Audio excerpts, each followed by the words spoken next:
வணக்கம். தந்தையின் பாட்காஸ்ட் செய்திகளை வாசிப்பது கவிதா சுந்தர். முதலில் தலைப்புச் செய்திகளை பார்க்கலாம். சென்னை மற்றும் தென் மாவட்டங்களில் மழை வெள்ளத்தால் பாதிக்கப்பட்ட வீடுகளை சீரமைக்க 382 கோடி ரூபாய் ஒதுக்கீடு. தமிழ்நாடு அரசு அரசாணை வெளியீடு. நாடாளுமன்ற தேர்தலில் அதிமுக சார்பில் போட்டியிட விருப்பமுள்ளவர்களுக்கு இன்று முதல் விருப்ப மனு விநியோகம். பொது தொகுதிக்கு 20,000 ரூபாயும் தனி தொகுதிக்கு 15,000 ரூபாயும் கட்டணமாக நிர்ணயம்.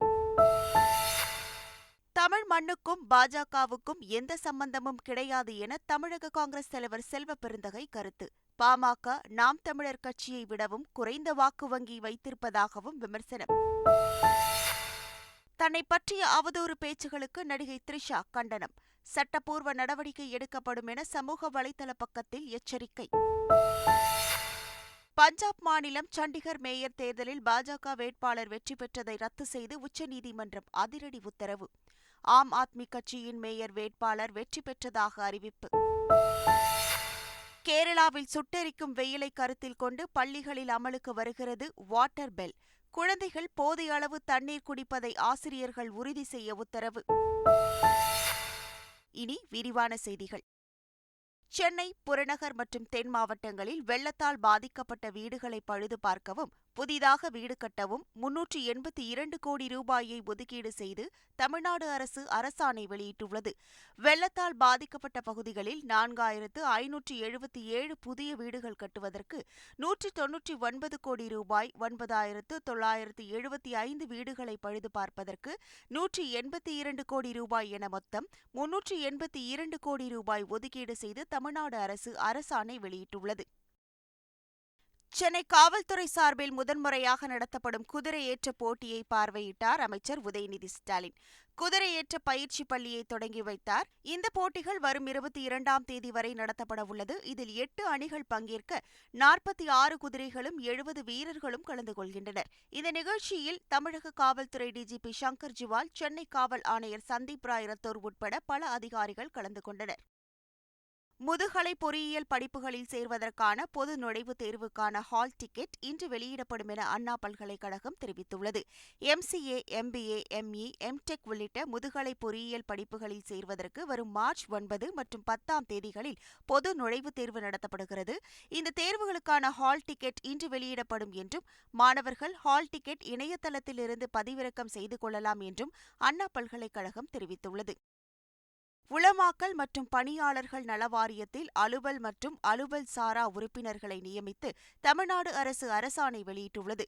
சிறுபான்மையினர் நலத்துறை செயலாளர், நிதித்துறை செயலாளர், வேளாண்மைத்துறை, பள்ளி கல்வித்துறை, மகளிர் உரிமைத்துறை, உயர்கல்வித்துறை செயலாளர் உள்ளிட்ட 10 பேர் அலுவல் சார்ந்த உறுப்பினர்களாக நியமனம் செய்யப்பட்டுள்ளனர். அலுவல் சாரா உறுப்பினர்களாக 15 பேரை நியமித்து தமிழ்நாடு அரசு உத்தரவிட்டுள்ளது. இவர்கள் 3 ஆண்டுகள் பதவியில் இருப்பார்கள் எனவும் அரசாணையில் தெரிவிக்கப்பட்டுள்ளது. நாடாளுமன்ற தேர்தலில் அதிமுக சார்பில் போட்டியிட விருப்பமுள்ளவர்களுக்கு இன்று முதல் விருப்ப மனு வழங்கப்படுகிறது. தமிழ்நாட்டில் உள்ள 39 நாடாளுமன்ற தொகுதிகளிலும் புதுச்சேரி நாடாளுமன்ற தொகுதிகளிலும் அதிமுக சார்பில் போட்டியிட விரும்புபவர்களுக்கு இன்று முதல் வரும் மார்ச் 1ஆம் தேதி வரை விருப்ப மனு வழங்கப்பட உள்ளது. சென்னை ராயப்பேட்டையில் உள்ள அதிமுக தலைமையகமான MGR மாளிகையில் வழங்கப்படும் விருப்ப மனுக்களை இன்று முதல் பூர்த்தி செய்து சமர்ப்பிக்கலாம் என அறிவிக்கப்பட்டுள்ளது.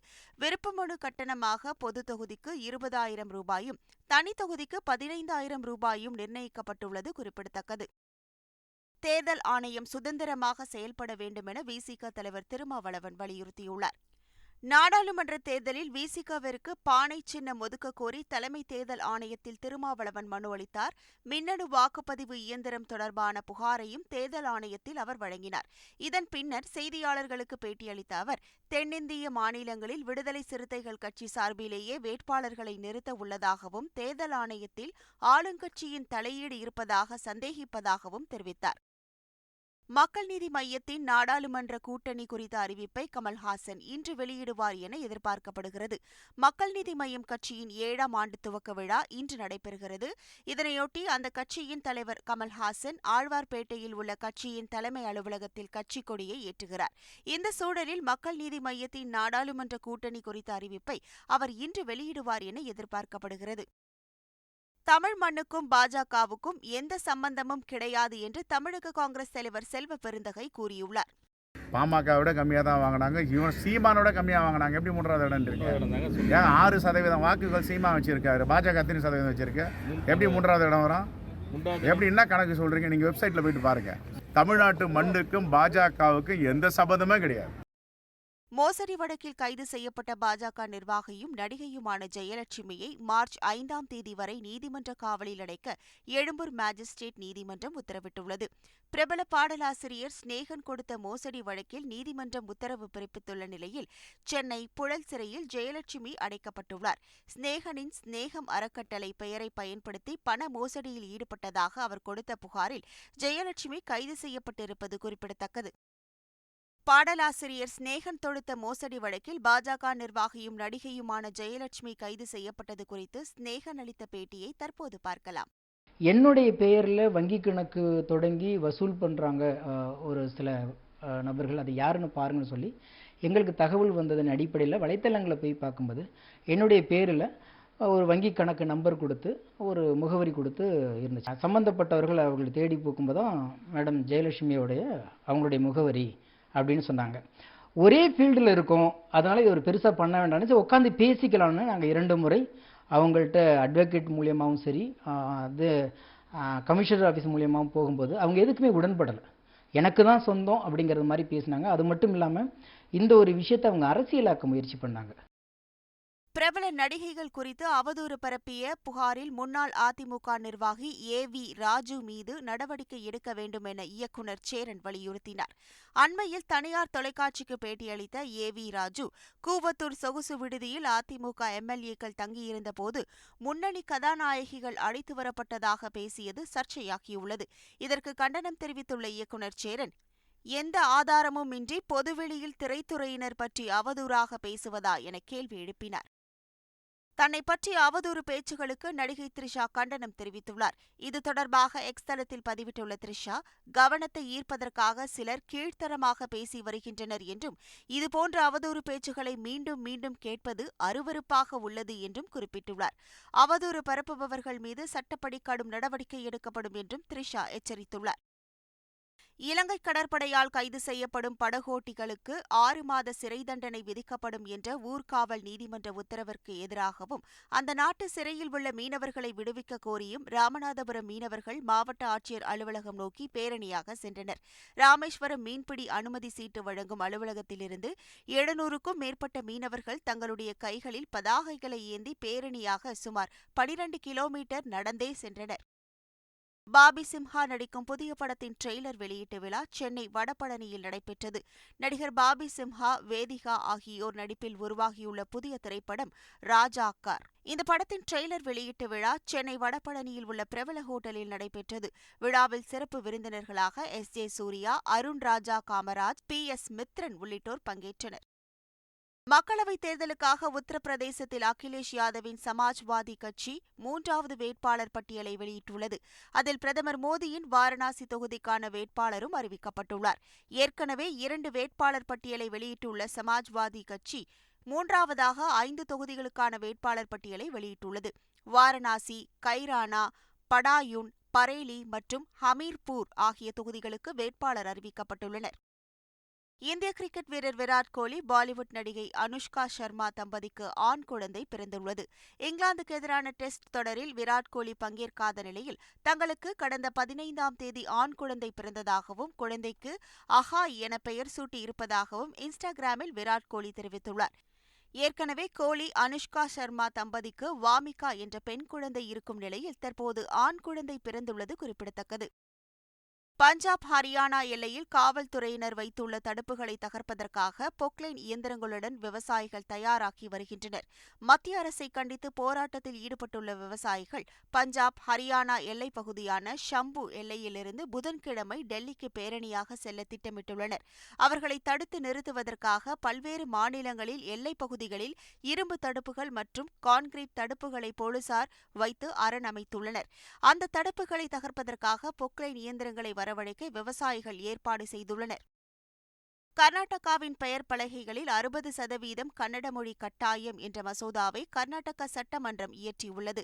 தற்போது நடந்து வரும் கர்நாடக பட்ஜெட் கூட்டத்தொடரில் வணிக வளாகங்களில் 60% கன்னட மொழி கட்டாயம் என்ற மசோதாவை நிறைவேற்றியுள்ளனர். இந்த மசோதா ஆளுநரின் ஒப்புதலுக்கு பின் நடைமுறைக்கு வரும். அரசாணையை பின்பற்றாதவர்களின் வணிக உரிமம் ரத்து செய்யும்படி வடிவமைக்கப்பட்டிருக்கிறது. சண்டிகர் மேயர் தேர்தலில் பாஜக கவுன்சிலர் வெற்றி பெற்றதாக அறிவிக்கப்பட்டதை ரத்து செய்து ஆம் ஆத்மி கவுன்சிலர் குல்தீப் குமார் வெற்றி பெற்றதாக உச்சநீதிமன்றம் அறிவித்துள்ளது. இந்த வழக்கின் நேற்றைய விசாரணையில் அனைத்து தரப்பு வாதங்களையும் பதிவு செய்து கொண்ட உச்சநீதிமன்றம் சண்டிகர் மேயர் தேர்தலை ஒட்டுமொத்தமாக ரத்து செய்வதற்கு பதிலாக செல்லாது என அறிவிக்கப்பட்ட 8 வாக்குகளும் மனுதாரருக்கு ஆதரவாக செலுத்தப்பட்டுள்ளதாக தெரிவித்துள்ளது.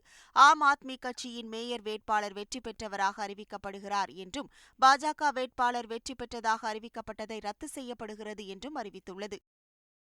சண்டிகர் மேயர் தேர்தல் வழக்கில் உச்சநீதிமன்றம் அளித்துள்ள தீர்ப்பானது நீதிக்கும் இந்த மண்ணின் சட்டத்துக்குமான ஒளிவிளக்காக அமைந்துள்ளது என்று முதலமைச்சர் ஸ்டாலின் தெரிவித்துள்ளார். 2024 நாடாளுமன்ற பொதுத் தேர்தல் நடைபெறவுள்ள நிலையில் நேர்மைக்கும் மக்களாட்சி தத்துவங்களுக்குமான இந்த வெற்றி இந்திய ஜனநாயகத்தின் வலுவான செய்தியை எடுத்துரைப்பதோடு பாஜகவின் தகிடி தத்தங்களுக்கு தக்க எச்சரிக்கையையும் விடுத்துள்ளதாக தமது டுவிட்டர் பதிவில் கூறியுள்ளார். சண்டிகர் மேயர் தேர்தலில் உச்சநீதிமன்றத்தின் தீர்ப்பு நீதி மற்றும் சட்டத்தின் ஆட்சியின் கலங்கரை விளக்கமாகும் என்று கூறியுள்ளார். பிரதமர் நரேந்திர மோடி சென்னைக்கு வருகை தருவதாக தகவல் வெளியாகியுள்ளது. வரும் 28ஆம் தேதி குலசேகரப்பட்டினம் ராக்கெட் ஏவுதள பணிகள் அடிக்கல் நாட்டு விழா மற்றும் பாம்பன் பால திறப்பு விழாவில் பிரதமர் கலந்து கொள்கிறார். அதனைத் தொடர்ந்து நெல்லையில் பாஜகவின் சார்பில் நடக்கும் பொதுக்கூட்டத்தில் கலந்து கொள்கிறார். இந்த நிகழ்ச்சியில் கலந்து கொள்ள பாஜகவின் மூத்த தலைவர்களும் வருகை தருகின்றனர் என தகவல் வெளியாகியிருக்கிறது. காங்கிரஸ் மூத்த தலைவர் சோனியா காந்தி ராஜஸ்தானிலிருந்து மாநிலங்களவை உறுப்பினராக தேர்ந்தெடுக்கப்பட்டுள்ளார். ராஜஸ்தானில் அவர் வேட்புமனு தாக்கல் செய்த நிலையில் அவர் வெற்றி பெற்றதாக அந்த மாநில சட்டமன்ற செயலகம் அறிவித்துள்ளது. 5 முறை மக்களவை தொகுதியில் இருந்து நாடாளுமன்றத்திற்கு சென்ற சோனியா காந்தி இந்த முறை மாநிலங்களவை தேர்தலில் போட்டியிட்டது குறிப்பிடத்தக்கது. பாஜக தேசிய தலைவர் ஜே.பி. நட்டா மாநிலங்களவை தேர்தலில் வெற்றி பெற்றுள்ளார். குஜராத் மாநிலத்தில் போட்டியிட்ட அவர் போட்டியின்றி தேர்ந்தெடுக்கப்பட்டதாக அந்த மாநில சட்டமன்ற செயலகம் அறிவித்துள்ளது. இதேபோல் மத்திய இணையமைச்சர் எல். முருகனும் மாநிலங்களவை தேர்தலில் வெற்றி பெற்றுள்ளார். கேரளாவில் 6 மாவட்டங்களுக்கு அதிக வெப்ப எச்சரிக்கை விடுக்கப்பட்டதை அடுத்து பள்ளிகளில் வாட்டர் பெல் முறை அமலானது. கோடைக்காலம் தொடங்குவதற்கு முன்பே கேரள மாநிலத்தில் வெயில் சுட்டெரித்து வருகிறது. இதற்கிடையே கோழிக்கோடு, எர்ணாகுளம், திருச்சூர் பகுதிகளில் 37 டிகிரி செல்சியஸ் வரை வெப்பம் பதிவாகும் என அறிவித்த இந்திய வானிலை ஆய்வு மையம் 6 மாவட்டங்களில் மஞ்சள் எச்சரிக்கையும் விடுத்துள்ளது. இந்த நிலையில் பள்ளி நேரங்களில் குழந்தைகள் போதிய அளவு தண்ணீர் குடிப்பதை உறுதி செய்யும் வகையில் காலை 10:30 மணி மற்றும் மதியம் 2:30 மணி ஆகிய 2 முறை வாட்டர் பெல் முறை அறிமுகப்படுத்தப்பட்டுள்ளது. இந்த வாட்டர் பெல் முறையை கல்வித்துறை அமைச்சர் சிவன்குட்டி தொடங்கி வைத்தார். பிரைம் வாலிபால் லீக் தொடரில் லீக் ஆட்டத்தில் கொச்சியை வீழ்த்தி சென்னை அணி அபார வெற்றி பெற்றுள்ளது. சென்னை நேரு உள்விளையாட்டு அரங்கில் நடைபெற்று வரும் பிரைம் வாலிபால் லீக் தொடரின் 9வது லீக் ஆட்டத்தில் சென்னை பிளிட்ஸ் அணியும் கொச்சி ப்ளூ ஸ்பைக்கர்ஸ் அணியும் மோதின. இதில் சென்னை பிளிட்ஸ் அணி 3-0 என்கிற செட் கணக்கில் கொச்சியின் ப்ளூ ஸ்பைக்கர்ஸை வீழ்த்தி அபார வெற்றி பெற்றது. இதுவரை 3 போட்டிகளில் 2இல் வென்றுள்ள சென்னை பிளிட்ஸ் அணி புள்ளிப்பட்டியலில் 2ஆம் இடம் வகிப்பது குறிப்பிடத்தக்கது. 2024ஆம் ஆண்டு ஐபிஎல் கிரிக்கெட் தொடரை மார்ச் மாதம் 22ஆம் தேதி தொடங்க திட்டமிட்டுள்ளதாக ஐபிஎல் தலைவர் அருண் துமால் கூறியுள்ளார். நாடாளுமன்ற பொதுத் தேர்தல் நடந்தாலும் இந்தியாவிலேயே ஐபிஎல் தொடர் நடத்தப்படும் என ஏற்கனவே அருண் துமால் கூறியிருந்தார். இந்த நிலையில் மார்ச் 22ஆம் தேதி தொடரை தொடங்க எதிர்நோக்கி இருப்பதாகவும் முதற்கட்ட அட்டவணை குறித்து ஆலோசித்து வருவதாகவும் அருண் துமால் பேசியுள்ளார். தேர்தல் தேதிக்கு ஏற்ப முழுமையான ஐபிஎல் அட்டவணை தயாரிக்கப்படும் என்றும் அவர் கூறியுள்ளார். மீண்டும் தலைப்புச் செய்திகள். சென்னை மற்றும் தென் மாவட்டங்களில் மழை வெள்ளத்தால் பாதிக்கப்பட்ட வீடுகளை சீரமைக்க 382 கோடி ரூபாய் ஒதுக்கீடு. தமிழ்நாடு அரசு அரசாணை வெளியீடு. நாடாளுமன்ற தேர்தலில் அதிமுக சார்பில் போட்டியிட விருப்பமுள்ளவர்களுக்கு இன்று முதல் விருப்ப மனு விநியோகம். பொது தொகுதிக்கு 20,000 ரூபாயும் தனி தொகுதிக்கு 15,000 ரூபாயும் கட்டணமாக நிர்ணயம். தமிழ் மண்ணுக்கும் பாஜகவுக்கும் எந்த சம்பந்தமும் கிடையாது என தமிழக காங்கிரஸ் தலைவர் செல்வ பெருந்தகை கருத்து.